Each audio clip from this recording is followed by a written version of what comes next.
अपघातग्रस्तांच्या मदतीला राष्ट्रवादी काँग्रेस डहाणू तालुक्यातील 6 मुलींच्या शिक्षणाची जबाबदारी स्वीकारली. धानिवरी येथील वराडाच्या गाडीला झालेल्या भीषण अपघातानंतर जखमींवर उपचार सुरू असलेल्या दुलंदडवाडी येथील वेदांत रुग्णालयात राष्ट्रवादी अजित पवार गटाचे पालघर जिल्हा अध्यक्ष आणि ठाकूर यांनी भेट देत जखमींची प्रकृती जाणून घेतली. यावेळी पक्षाच्या पदाधिकाऱ्यांसह त्यांनी रुग्णालयात प्रशासनाशी चर्चा करून उपचाराबाबत माहिती घेतली.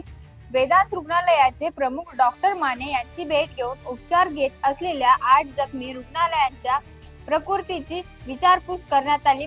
तसेच रुग्णांच्या नातेवाईकांना फळे व पाण्याचे वाटप करून दिलासा देण्याचा प्रयत्न करण्यात आला.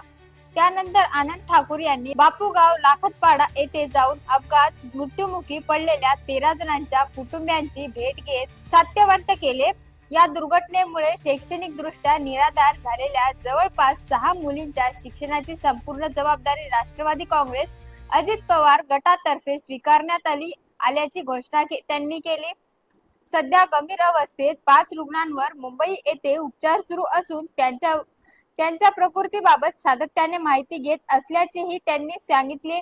यावेळी राष्ट्रवादी काँग्रेस पक्षाचे सचिव हरीश मुकणे, उपाध्यक्ष सुनील नलावडे, पांडुरंग बेलकर, अशोक भोईर, कोषाध्यक्ष जितू पटेल, माजी जिल्हा परिषद सदस्य शैलेश करामुडा तसेच महिला पदाधिकारी व कार्यकर्ते मोठ्या संख्येने उपस्थित होते.